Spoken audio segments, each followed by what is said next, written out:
Welcome to Uganda Vision. My name is Miriam, and that's Miriam Pigenye. Thank you so much to my regular viewers for tuning in again. Mwebale nnyo, mwebale no byonna byonna tubyeyanza. And if you're new to watching Uganda Vision, I thank you so much, and a big hello again to you and your partners and whoever you've tuned in with today. We have this fantastic, enjoyable, interesting show today with the Bank of Official Uganda Banking. He's going to talk about different options and how we can benefit us people in diaspora, how we can benefit banking with Uganda Bank and all the remittances, and how you can deal with investments and all Uganda bonds. Stay tuned and enjoy it. You cannot miss this. Thank you.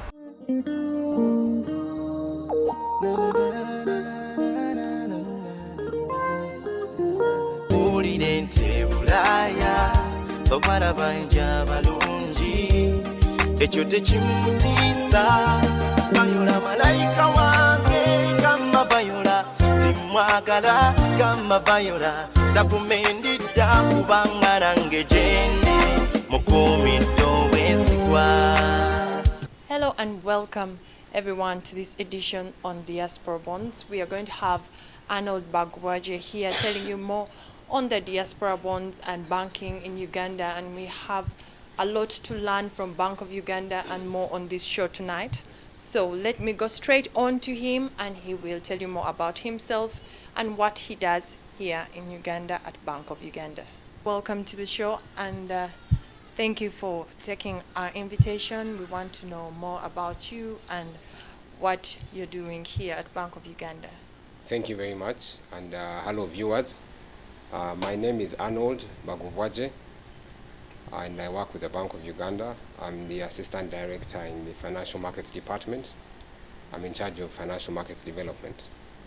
And the Bank of Uganda, I'll talk about the Bank of Uganda generally as a background. We derive our mandate from the Constitution, specifically the Bank of Uganda Act of 2000. And Bank of Uganda has a number of roles that it plays. Bank of Uganda is a banker to government. So Bank of Uganda is also in charge of managing monetary money supply, which is the monetary policy operations. We are also in charge of supervising commercial banks. The Bank of Uganda also issues currency, and the Bank of Uganda is also an agent of government in the issuance of government securities. And that is more specific to my department, the Financial Markets Department. That is what we do. Now, in particular, I'm in charge of financial markets development. That means broadening financial markets products and deepening the financial market. And that's how the issue of the diaspora bond comes into play. Yeah, so that's a general background about who I am and what I do at the Bank of Uganda. Right now, straight on, we want to talk about the diaspora bonds, and would love to know what you have to say about that. To begin with, the government recognizes the role that diaspora plays in the development of the economy of Uganda. And over time, the diaspora have expressed concerns that they are not being recognized, especially given the fact that they remit a significant amount. I mean, their remittances are significant, almost to a tune of about $900 million a year. So the government specifically set out a project, which is capacity building for resource mobilization from the diaspora. And we are grateful to the UNDP, who are part of the sponsors of this project. We have a number of other stakeholders, which include the Ministry of Foreign Affairs, the Uganda Investment Authority, the Uganda Securities Exchange Capital Markets Authority, and the Bank of Uganda. And each of us has a role that it plays in terms of resource mobilization from the diaspora. I'm not going to talk on behalf of the Ministry of Foreign Affairs, but in brief, they are in charge of the diaspora policy. The Bank of Uganda specifically is in charge of trying to attract the diaspora to invest in government securities. And therefore, that's how the name Diaspora Bond came up. Now, just to give you some more details, after the diaspora, after the Bank of Uganda was given this mandate, we commissioned a feasibility study to determine the viability of issuing a diaspora bond specifically. Now, the feasibility study also found out about the savings patterns of the Ugandans in the diaspora. How much money do they send back home? How much is it for savings or is it for investment? And one of the biggest findings was that the diaspora mainly send money back home for consumption purposes. About 70% of the money sent back home is for consumption, and only 30% for other purposes. Other purposes could include investment, which is just a small proportion. So we were also of the view that if we could turn that proportion around so that the diaspora can send back about 70% of the money for investment and not necessarily for consumption, then it would be a good thing for the development of this economy. But the most important finding of this feasibility study is that it is not viable at the moment to issue a diaspora bond specifically. And that is because of the concern on the critical mass.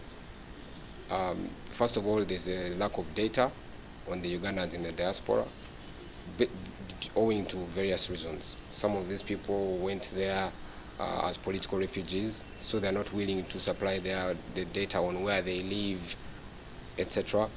The literacy levels are also quite low, especially on the financial markets products.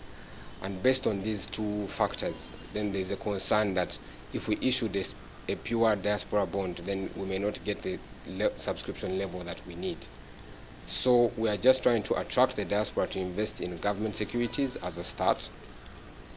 Over time, we will monitor the level at which they invest. And then when we realize the critical mass and we say, okay, the diaspora can fully subscribe to a government security issuance, then we will consult with the Ministry of Finance and with the possibility of issuing a pure diaspora bond. Okay. Could you please tell us more about what the diaspora is and what it's all about? Right. The diaspora is a group of Ugandans living outside the country. That is the diaspora specifically. And as I said earlier, we commissioned a feasibility study to establish the viability of issuance of a diaspora bond specifically. But one of the main challenges that came out of this study was the fact that the diaspora are not easily reachable because of they are scattered all over the world. And for a start, that is a big challenge in terms of issuance of a diaspora bond specifically, because you don't know where to access these people. And therefore, one of the things that we're trying to do at the moment is to collect as much data on the Ugandans in the diaspora. We are working alongside the Ministry of Foreign Affairs and the Uganda embassies, and they are helping us to collect the data so that once we have a significant number of people, then we can disseminate information, monitor the interest levels in these government securities, attract them to the local issuances, and then in the future, when we have a critical mass, we'll consider issuing a pure diaspora bond. Okay. Before we go a little bit further, could you please give us the history of diaspora bonds? You could give us the history out or basically in Uganda. Right.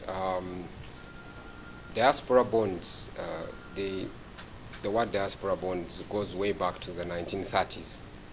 And one of the first issuers of a diaspora bond was China. We also have countries like Israel and India that also issued diaspora bonds a long time ago and continue to issue them up to this date. Now, the Chinese diaspora developed a long time ago. There are a number of Chinese that live outside the geographical boundaries of China, and the Chinese government recognized the need to harness resources from the Chinese diaspora, and therefore they issued their first bond in the 1930s, which was quite successful. The Indians as well issued their diaspora bond about a time when they had a foreign exchange crisis, and therefore the government of India relied on the diaspora to fund the government operations. Israel is one of the best examples of issuers of a diaspora bond. Over the last 30 years, they've issued they've raised about $25 billion from diaspora bond issuances. And at the moment, the diaspora bond takes up about 25 to 30% of the total debt stock in Israel. So those are very successful stories of issuance of diaspora bonds.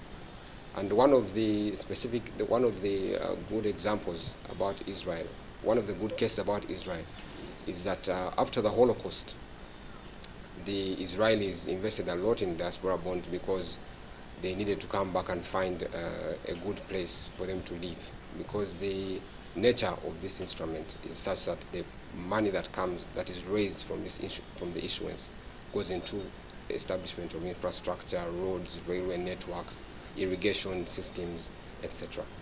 So Uganda borrowed from those countries that have issued that kind of instrument, and that's what we're trying to develop, that going forward we'll be able to harness resources from the diaspora. Now, we also appreciate the contribution of the diaspora, given the significant size of the remittances. The diaspora, they remit close to $1 billion every year, which is a significant amount. And this is, as I said, this is mainly for consumption. Now, if we had specific efforts to attract the diaspora to come and invest, we believe that we can raise a much bigger amount of money through issuance of diaspora bonds.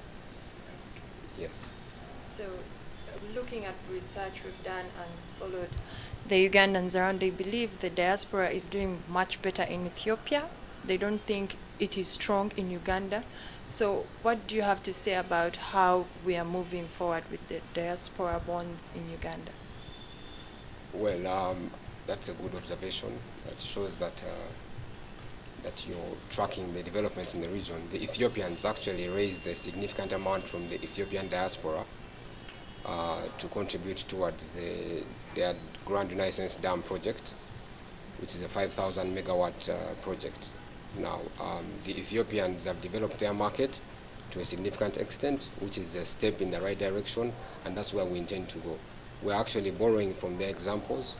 We are in touch with the Ethiopian Central Bank, and we're trying to learn about how they've been able to harness these resources from the diaspora.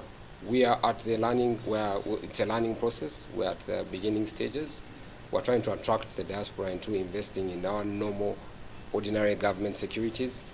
And as we move along, we will track the progress, and then we'll eventually issue a pure diaspora bond. Please tell us how these diaspora bonds will benefit the Ugandans, those in the diaspora, and our country as well. To begin with, as I mentioned earlier, the money that comes from these bonds goes into construction of infrastructure. Infrastructure meaning the roads, the railway networks, the dams, energy projects, etc. Now, the government has set out a particular amount of money. For example, in last year's budget, the Bank of Uganda was to raise about 1 trillion shillings through issuance of bonds to fund infrastructure projects. Now, this is being raised from issuance of the local normal bonds. According to the National Development Plan 2040, Uganda has an infrastructure gap of about $25 billion. And we believe that the diaspora can help to plug this funding gap. That's the first one. I mean, that is from the point of view of the government. But from the point of view of the investor, these are government securities. And these are safe securities, they are liquid, and they give a consistent and reasonable return. By safe, I mean that they are government securities. The government can never collapse. By liquid, I mean they're as good as cash. Whenever you want your cash, you can get it back. And they give a competitive return. And by competitive, I mean you can compare them to the rates that fixed deposits give or savings accounts give, etc. And they have a good cash flow. You have coupon payments every 6 months. You can use those government securities as collateral for a loan. All that happens is that you just put a lien on your security and you can access cash anytime. You have the opportunity to reinvest your coupon every time it comes through every 6 months. Maybe I'll just describe a coupon. A coupon is a payment that an investor gets on a regular basis. That is prior to maturity of this security. If, say, we have issued a 10-year bond, then you're going to have coupon payments every 6 months. So you're going to have 20 payments, 20 interest payments over the period of the security, and then you'll have your final interest that is paid at maturity. So it has some good cash flows that can keep being reinvested, and it's as good as cash, and it's a very safe investment. So we're trying to attract them into a very safe investment that gives them a competitive return. By competitive return, I mean, if you look at the rates that this diaspora earn on equivalent investments in the US, in the UK, in Switzerland, etc., in the diaspora, the rates that we give them on government of Uganda securities are quite competitive. They are much better than the rates that they earn in the US or in the UK. You'll probably earn about 2 to 3%, maybe 4% on a deposit in the UK, and you're earning about between 10 to 14% on government of Uganda securities, depending on the tenor. So those are all the reasons why they should come and invest in government securities. So we have over 100 million Ugandans living out there in the diaspora. So we would love to know how it is, how they can join. Do they have to do it from there? Do they have to first come to Uganda and apply with you? How can they join the diaspora bonds? How do the Ugandans access these government securities? We have designed a specific product for the Ugandans in the diaspora. We've designed a specific product for you over there in the diaspora, where you can invest remotely from wherever you are, in your office in London, at a beach in California, or wherever you would like to. From your remote location, you can invest. What will happen is that we will send you a link, which is an SSL link. SSL is Standard Secure Language Certificate. You'll be able to download that certificate onto your computer, and once you've downloaded the certificate, you'll have a password and a secure access to the Bank of Uganda Central Securities Depository System. This is a system that holds all government of Uganda securities together. So once you've downloaded that link onto your computer, then you'll be able to place your bids. And when you place your bid, then the information will go to your primary dealer bank over here, and the primary dealer bank will be able to submit will be able to invest for you in the government security. Maybe something that I forgot to mention is that every diaspora investor has to first open up a CSD account with a primary dealer bank in Uganda. There are 6 primary dealer banks in Uganda. We have Standard Chartered, Stanbic Bank, DFCU, Centenary Bank, Bank of Baroda, and Barclays Bank. Those are 6 primary dealer banks in Uganda. We have arrangements in which these primary dealer banks can open up CSD accounts with the diaspora, and we will be able to send you a stepwise approach on how to open up this account. One of the biggest things that we're trying to do at the moment is to get as many contacts of the Ugandans in the diaspora as possible, so that we can disseminate the information. When we disseminate the information, you'll be able to know how you can open up a CSD account with whatever bank, and how you'll be able to access the government of Uganda securities online. Maybe for the people, you could please explain what a CSD account is. All right. A CSD account is a Central Securities Depository account.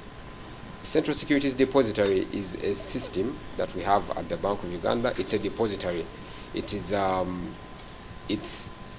place where we keep all these government securities in safe custody.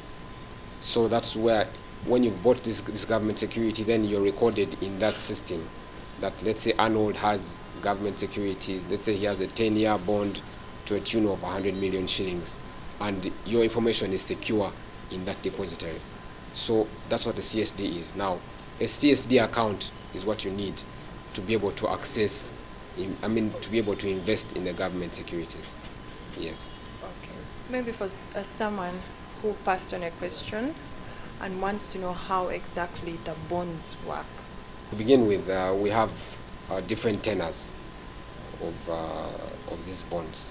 First of all, a bond is a debt security instrument. by a debt security instrument, let me just try and define it. If the government wants to borrow money from the public, so in order for you to give me your money, I need to give you collateral. You see, when you're going to the bank to borrow money, then you have to take a land title, for example, which is collateral. So when the bank is giving you money, you're giving them a land title. So if you're lending money to the government, then you give them your cash, and the government will give you a security, which is a government security. Now, a bond is a security that is longer than 1 year. And we have tenors of 2 years, 3 years, 5 years, 10 years, and 15 years. Now our bond issuance program goes all the way up to 15 years. So what happens is that you invest in this security. We have issuances we have 1 bond issuance every month and 2 treasury bill issuances. So what will happen is that you have a prospectus that is sent out 3 weeks to the issuance. By a prospectus, I mean it's like an advert saying the Bank of Uganda is going to issue treasury bonds to a tune of so much, and a certain tenor. Let's say we're going to issue a 5-year treasury bond next month, and we're going to give you 3 weeks advance notice so that you can prepare yourselves, you can prepare your bids, and then you will be able to invest in the government security by investing online. Now, on the Bank of Uganda website, there's a yield curve which will show you the rates of return prevailing on the specific tenors. So if it's a 5-year bond, then you can go to the Bank of Uganda website, look at the yield curve, look at the 5-year, look at where the interest rate on the 5-year, and then you'll be able to place your bid. There are 2 kinds of bids. There are competitive bids and non-competitive bids. A non-competitive bid is a bid of 10 million shillings and below. A competitive bid is a bid of above 10 million shillings. By competitive, I mean that you set a price, because we sell them through an auction. So if you're a competitive bidder investing over 10 million shillings, then you're going to set a price. You're going to come in with your price, and based on your success, then you'll be allocated. If you're a non-competitive bidder, then you're guaranteed allocation. The minimum amount that one can invest is 100,000 Ugandan shillings, which to the diaspora is about, at today's exchange rate, is about $40 US. So it's actually a good product because it gives, it provides for even those who are with small savings of about $40 US. Trying to encourage the diaspora to invest in these government securities, I would like to categorize the nature of investors. As I mentioned, the minimum amount is 100,000 Uganda shillings, which would be at today's exchange rate about $40 US. So that would be a fair amount for people who are just starting, people who are cautious, who don't want to lose money if you're not certain about the nature of the product. It would also be good for someone who is saving for a child, because the rates that you're going to earn are quite competitive compared to the rates on a savings account. Then it's also a good product for a retired worker, for example. You've earned your retirement package, and you don't want to squander it into an investment that you're not certain about. So what you will do is you can keep investing it in Government of Uganda securities, and it's capital preservation. You're sure that your money will be intact, it will not be lost, but you keep on earning from it over time, because every year you keep on earning from your investment.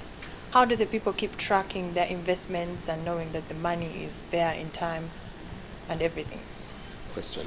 The online system that we have, you'll be able to monitor your statements and monitor your portfolio generally. Whichever time that you're interested in picking a statement, you'll be able to log into your online system, put in your password that is specific to you, and you'll be able to access your statement, that this is how my portfolio is doing, this is how my bond is doing.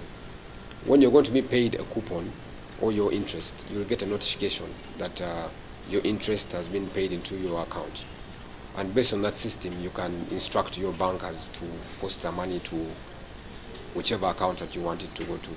If you want it to go to your local account, if you want it to go to your UK account, you can instruct your bankers, and they'll be able to do that for you. Uganda is working in hand with the Ministry of Foreign Affairs. So we'd like to know how the ministry is supporting the diaspora bonds and how the government is trying to encourage more of the people in the diaspora to join. Right, yeah. The Ministry of Foreign Affairs have been quite supportive in these efforts. To begin with, they have drafted the diaspora policy, which is still in draft form. It just awaits approval by the highest authority. Now, when we have a diaspora policy in place, then there will be proper laws that are going to govern all these diaspora activities. But the Ministry of Foreign Affairs are specifically helping us with gaining access to the Ugandans in the diaspora. As I mentioned earlier, that's our biggest challenge.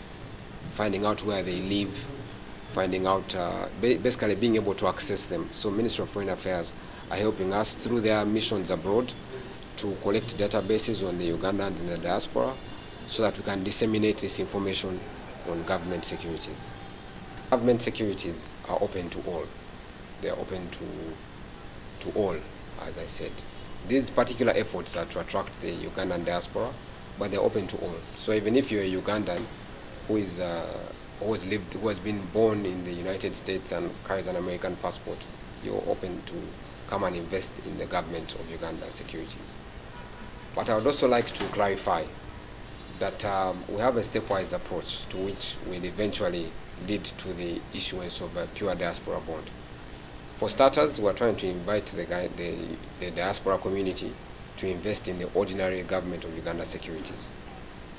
Just like you and I can invest in government securities, we are trying to attract them to invest in government securities, given the advantages that I mentioned earlier, the high interest rate, the fact that it is safe, and it's liquid, and it's a liquid investment and has a competitive return.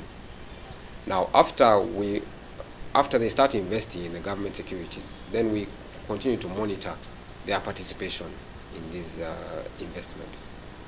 Then at some point we will have a local government security with a diaspora component. What do I mean? I mean that if, say, we've issued 100 billion shillings, we'll outline a specific amount of, let's say, 20 billion shillings for the diaspora. If they can fully subscribe to that, that will show that there's a growing capacity of the Uganda in the diaspora. Then at that point we will consult with the Ministry of Finance and we'll see whether it's possible, whether it's viable for us to issue a pure diaspora bond. Okay. By a pure diaspora bond, what do I mean? I mean that we'll be able to issue a bond and it will be specifically for the diaspora so that they can fully subscribe to this bond. But as I mentioned earlier, that is the last step. We want to track their participation in the local government securities, and then we give them a small portion of local issuance, and then the third step would be the issuance of a pure diaspora bond. Okay. Yes. So before I wind up, are there any challenges you've faced as Bank of Uganda with? What are the challenges you're facing as a Bank of Uganda with the diaspora bonds? Yes, one of the biggest challenges, as I said, was outreach to the diaspora. How getting access to the Ugandans in the diaspora. They are spread all over the world. There are a number of Ugandans in Australia, in South Africa, in China, all over the world, in all the continents of the world. And gaining access to them has been our biggest challenge. That's why we have these sensitization efforts, such as this one here, what we're doing, because I believe that this recording will reach out to many other Ugandans out there that we cannot reach physically. But the other challenge that we have is on the financial literacy side, because a number of diaspora potential investors are not aware about the existence of these financial products, and they are not aware about how they work, the interest rate, what is the benefit, that kind of thing. So we're also on a sensitization campaign on financial literacy. We disseminate information to the diaspora community on the specifics of these financial instruments, such that as we move along, they'll be able to appreciate how these instruments work, what is the advantage of investing in these securities as compared to other instruments. So those are the two main challenges that we've had. But one of the other challenges that we had was on system, but now we've kind of resolved that one. We are soon to launch the online system, which, as I mentioned earlier, they will be able to invest remotely, and therefore access to the government securities will not be a challenge anymore. we know right now the government is having a difficulty with the finances, financing infrastructure, transport, and all that is going on right now. And we want to know how much the Diaspora Bonds is putting in, how it's helping, what it has done so far for the country. As I mentioned earlier, we have not yet issued a Diaspora Bond. But what I would say is that the government securities are now contributing directly to infrastructure development. Effective 1st July 2012, government debt is included in the funds program, in how much, in funding the government budget. The government raises its money through three ways. One of them is through issuance of through taxes. The second one is through donor funding, and now the third one is through debt issuance, which is a government debt issuance. Now, last year, an amount of about 1.04 trillion shillings was outlined to be raised through the issuance of government debt, and we are on track to raise this amount of money, and therefore the government bonds program is a success. It started in the year 2003, but effective 1st July 2012, it's now being used for funding government infrastructure projects. Now, as we move along, that is the market that we're trying to, that's the instrument that we're trying to develop. So if we can raise that 1.04 trillion from the normal issuances, then we believe we can raise much more from the diaspora community. That was Arnold Bagwaji telling you more about the Diaspora Bonds and how it works and how you should apply and how you should get hold of all this. Please support your country, multiply your finances, send the money back home, and it will be safe. As they have told you, Bank of Uganda is right here for you to do all the best for you and give you all the services, provide everything for you. And we shall be telling you more on the show about the Diaspora Bonds. And just stay tuned and keep watching. Thank you for watching the program, and I trust you found it very enjoyable and interesting. I hope you did take notes, because I did, and I'm definitely passing them on to so many different people. And you can visit their websites by all means and get more information to get to know about more of the bond of Uganda Bank bonds and all the rest of it. I'm afraid we've run out of time again. However, same time next week, that is Mondays and Sundays, Uganda Television, Ben Television 182. Thank you so much to the Ugandan team. I thank you for everything that you're doing. You're awesome. Thank you. I've run out of time. Enjoy your day. And again, if it's your birthday, happy birthday. God bless you. And I'll see you next week. Miriam, goodbye for now.